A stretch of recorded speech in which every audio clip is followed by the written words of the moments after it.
My fellow citizens and residents of Antigua and Barbuda, on June 12th, we have the opportunity to reverse the last 10 years of misery, mismanagement, and incompetence that the Baldwin-Spencer government has inflicted on our country.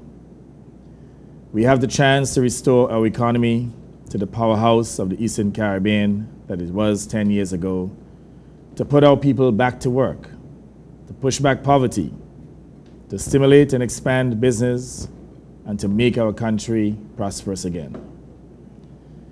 The UBP were given 10 years to carry out promises they claimed would improve the lives of our people. Not only have they failed to fulfill those promises, they also reneged on other important pledges that they made. Mr. Spencer and his UPP administration betrayed the trust of our people and failed to deliver on their promises. Among the latter is personal income tax that Spencer himself said would never be imposed. Even after its reintroduction, they said that the PIT was a temporary stabilization tax which would have been repealed. They lied again to the nation. Many promises were made, but most of them were not kept.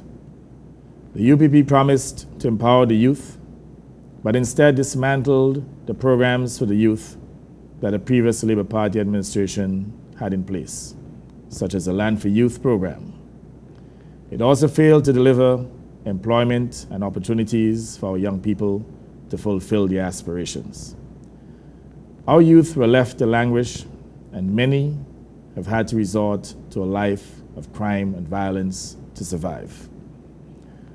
Over the last few years, youth unemployment has reached shamefully high proportions, and it is clear that another 5 years of the UPP regime would condemn the vast majority of our youth to a life on the margins of survival. Beyond everything else, the UPP failed to attract a single large private sector investment in any sector of our nation's economy. Instead, serious investors shied away from our country, choosing other Caribbean locations. Under the previous Labour Party government, our economy grew by an average of 4.5% annually, producing jobs, income, and prosperity. Under the UPP, the economy contracted, pushing unemployment from a low of 5% in 2004 to a high of well over 20% today.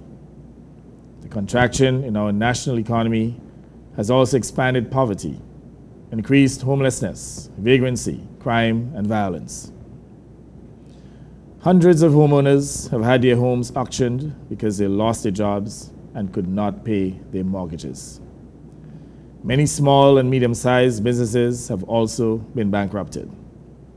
Virtually all statutory corporations, to include APOA and the Port Authority, have been bankrupted by the Spencer's incompetent regime. Baldwin-Spencer and the UPP say that they want 5 more years. But I ask, 5 more years to do what? It would be foolhardy for anyone to believe that the UPP can fulfill in 5 more years the prosperity that they failed to deliver in 10. Nothing in their record would justify the electorate of Antigua and Barbuda doing any such thing. It would be a travesty, a monumental mistake in the very and certainly unlikely event if the UPP was to be voted back into office. The UPP has the same old leader, the same old and incompetent leadership that taxed the people and businesses up to the hilt, that raised our national debt to $4 billion, and that has nothing to show for its 10 years in office but an unfinished car park and scandalous spending of hundreds of millions of dollars on roads that fell apart, sidewalks that collapsed, a power plant that does not work, and the on-the-hand purchase of many old office buildings that were not needed but for which kickbacks were paid. Now they want you to vote for them so that they could sell off our national patrimony, our state assets, to foreign companies that would see higher rates for electricity, water, and telephones, and job cuts to satisfy the owners' desire for bigger profits at the nation's and the people's expense.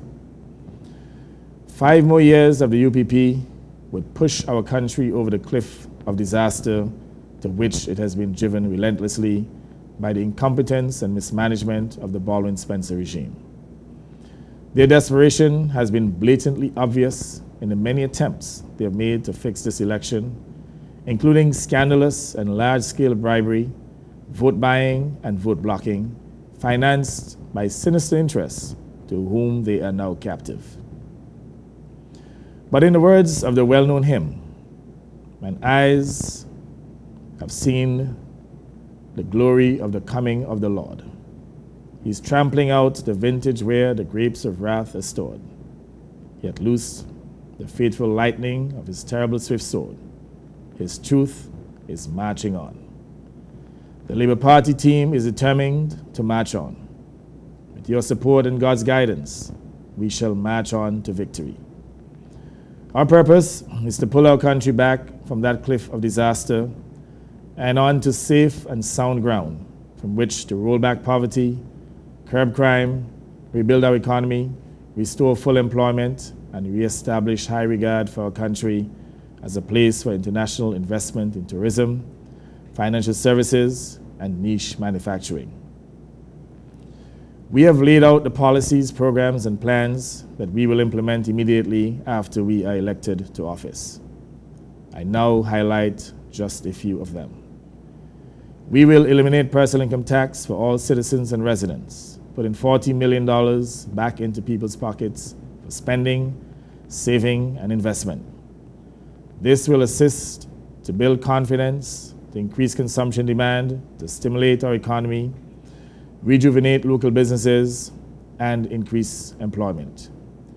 We will immediately start construction of 500 homes to be completed in 500 days in partnership with various public sector, private, and professional associations. This will immediately boost construction and provide employment, thereby putting our people back to work. In a public sector, private sector partnership scheme, we will develop the St. John's waterfront from Heritage Quay to Point Wharf, giving a huge boost to our nation's tourism facilities with restaurants, shopping accommodation, condominiums, hotels, and entertainment zone and marina. This project will be complemented with an urban renewal program that will involve communities in Point, Race Farm, and Green Bay, providing sustainable economic and employment opportunities. We will immediately pursue initiatives to ease the pressure on individuals and businesses that have been faced with inordinately high cost of energy, and we will swiftly introduce measures to reduce the reliance on oil by substituting renewable and low-cost energy sources such as solar energy. We will revive the tourism industry in partnership with small and large businesses along the comprehensive lines we have set out in our manifesto entitled The People's Rescue Plan. We will empower our people, particularly our young people, by making land available for housing at $2.50 per square foot. The private sector will have a direct voice in national decision-making through the Prime Ministerial Advisory Council that will meet regularly to deal with the challenges and take advantage of the opportunities that lie before us. In addition, there will be a National Youth Council to facilitate youth participation in the affairs of our country. I know that some of you will be asking yourselves, will a Labour Party government under Gaston Browne deliver what it says? And will any personal excesses be stopped? I answer you as follows. My sole concern is the welfare of Antigua and Barbuda and of the people who reside within its borders. My vision is to transform Antigua and Barbuda into an economic powerhouse in the Caribbean and as the premier tourism and financial services destination in the Caribbean, controlling niche markets in manufacturing and agriculture. I want every young person to be assured of a job and a future if they are willing to contribute to our nation's growth and development. I want every older person to be convinced of adequate pensions and health care facilities so that they can enjoy the fruits of their labor. With regard to transparency and accountability, there will be no compromise on integrity, and there will be no sacrifice of values for political convenience. I wish to assure every citizen, every resident, that we will be proactive in fighting corruption. We will proactively remove the opportunities for theft by strengthening the Corruption, Integrity in Public Life and Procurement Acts, as well as strengthening the supporting administrative framework to ensure their effective enforcement. The interests of the people in our country will be prioritized. Therefore, there will be no recurrence of the organized extortion of public resources in the hundreds of millions that were corruptly fleeced from the Treasury through corrupt government contracting. I have the strength and independence of mind to take hard decisions on the basis of what is right and proper. I will set high standards for myself and every member of the government that I will lead. I will expect those demanding standards to be met fully in the interest of the nation, and I will tolerate no departure from them.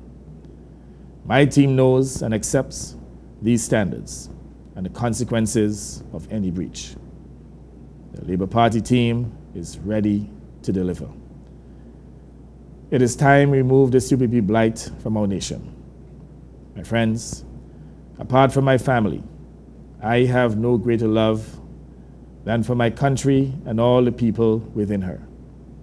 For myself and for all of you, I wish us to live by the words, and I quote, "You raise me up so I can stand in mountains. You raise me up to walk on stormy seas. I'm strong when I'm on your shoulders.